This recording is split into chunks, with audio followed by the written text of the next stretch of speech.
तो दोस्तों तुम्बाड़ आप सब में से कितने लोगों ने देखी है? जिन लोगों ने देखी है और पसंद किया है तो मैं उनके टेस्ट को सैल्यूट करना चाहूंगा। भाई आपका टेस्ट एकदम खतरनाक, मतलब एक नंबर है। और जिन लोगों ने नहीं देखी है और उन्हें पता नहीं है इसके बारे में, मैं एक बार उसे सजेस्ट करूंगा कि एक बार अपने जीवन में तुम्बाड़ मूवी जरूर देखें। इंडिया की top horror story movie Tumbbad है और वो वर्ल्ड की भी हो सकती थी, बट कुछ कारणों की वजह से, चूंकि हमारे भारत में उस समय जिस समय मूवी रिलीज हुई थी 2018, उस समय बॉलीवुड में ऐसी फिल्में चल रही थी जिसमें केवल और केवल बड़े स्टार्स हों, केवल फिल्मों में बड़े स्टार्स के चेहरों या उनके बेटों या बेटियों के चेहरे हो, ऐसी मूवी चल रही थी। स्टोरी लाइन से किसी को मतलब ही नहीं था ये। तो तुम्बाड़ जो है वो एक बहुत ही बढ़िया मूवी थी। इसका पार्ट 2 मेकिंग में है, पार्ट 2 बन रहा है, बस रिलीज कुछ समय में हो जाएगी। और तुम्बाड़ 2 का ट्रेलर या फिर तुम्बाड़ 2 का स्टोरी रिवील करने से पहले या उसका जो भी ट्रेलर है उसे रिव्यू करने से पहले मैं चाहता हूं कि तुम्बाड़ का रिकैप मैं आपको दूं। तुम्बाड़ 1 का रिकैप मैं आपको दूं शॉर्ट में, लगभग 2 मिनट या 3 मिनट में मैं कंप्लीट तुम्बाड़ मूवी की स्टोरी आपको बता दूंगा। तो मूवी स्टार्ट होती है देवी माँ के कोख से, जहां पर 13 करोड़ बच्चों का जन्म होता है देवी माँ के कोख से। और उसमें से एक का नाम है हस्तर। हस्तर बहुत ही लालची होता है, देवताओं से जितना ज्यादा हो सके उतना सोना वो चुराना चाहता है, लेना चाहता है। और वो सोना लेने में इतना व्यस्त हो जाता है एक हाथ से कि दूसरे हाथ से अनाज ले ही नहीं पाता। अनाज लेने जाता है उसके पहले देवताओं द्वारा पकड़ा जाता है और देवताओं द्वारा श्राप उसे मिल जाता है कि तुम देवी माँ के कोख से बाहर नहीं निकल पाओगे। और उसका नाम होता है हस्तर। मूवी शुरू होती है जिसका प्रोटोगोनिस्ट है विनायक राव। विनायक राव इसका हीरो है इस मूवी का। और विनायक राव की फैमिली को ये पता थी कि रहस्य क्या है देवी माँ के कोख की। और तुम्बाड़ एक जगह है जहां पर मंदिर बनाया जाता है हस्तर का। तो तुम्बाड़ में क्या रहस्य है सोना निकालने की, वो उनके फैमिली को पता थी। बट जो भी इसके बारे में जिक्र करता था वो मारा जाता था। विनायक राव के पिता मर गए थे, दादा मर गए थे, उनकी दादी केवल जिंदा थी बट वो भी श्रापित थी। तो जब ऐसा घटना घट रहा था उसके घर में तो उसकी माँ उसे वहां से लेकर के चली गई बाहर। और जब 13 साल बाद विनायक राव बड़ा हुआ, उसकी माँ मर गई, तो वो फिर से सोने का रहस्य पता करने के लिए गांव में आया।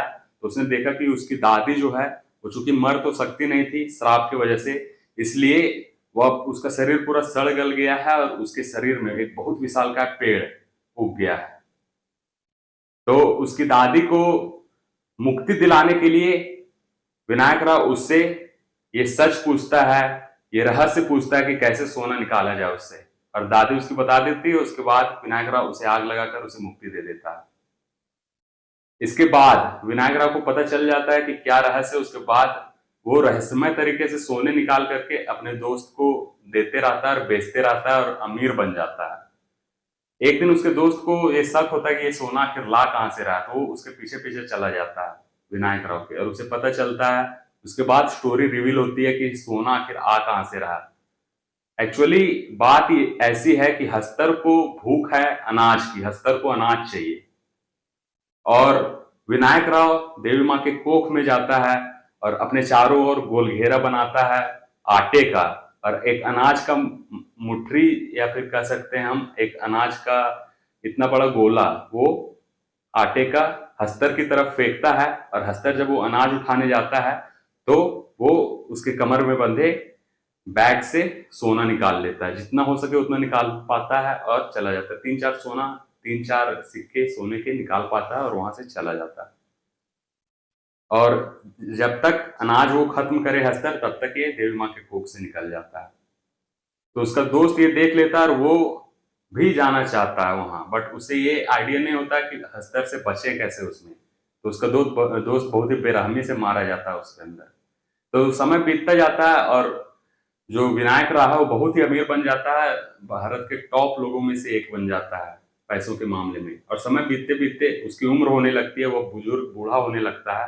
तो उसे ये एहसास होता है कि अब ये राज जो है सोना निकालने का वो मुझे अपने बेटे को बता देने चाहिए।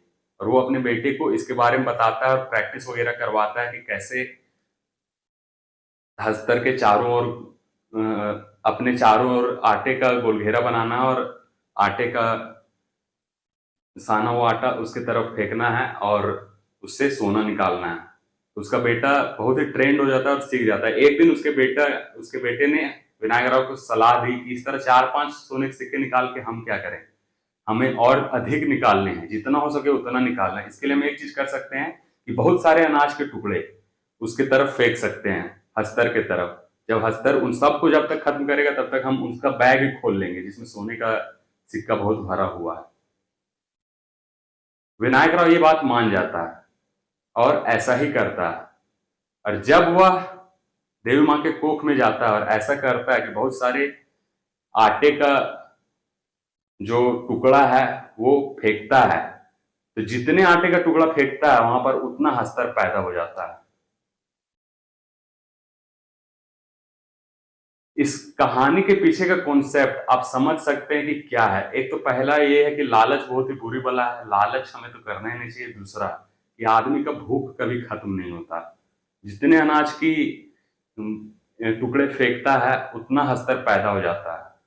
तो लास्ट में अपने बेटे को बचाने के लिए विनायक राव बहुत सारे अनाज के मठरियों को अपने शरीर पे बांध लेता है और जल्द से जल्द ऊपर निकल जाता है, बाहर निकल जाता है देवी माँ के कोख से। और उसके पीछे पीछे सारे हस्तर बाहर निकलने लगते हैं, क्योंकि उसके पास अनाज थे बहुत सारे, और श्राप के कारण सारे हस्तर मर जाते हैं।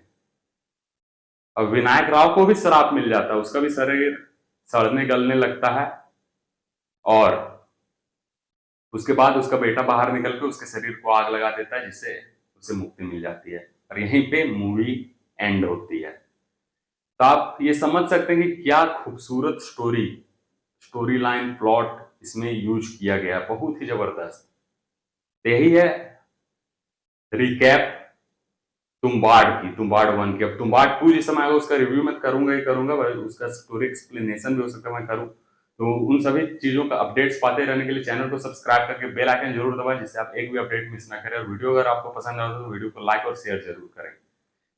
मुलाकात होगी आपसे नेक्स्ट वीडियो में। तब तक के लिए यदि आपके मन में कोई सवाल या शिकायत हो तो मुझे कमेंट सेक्शन में लिख करके जरूर बताएं। और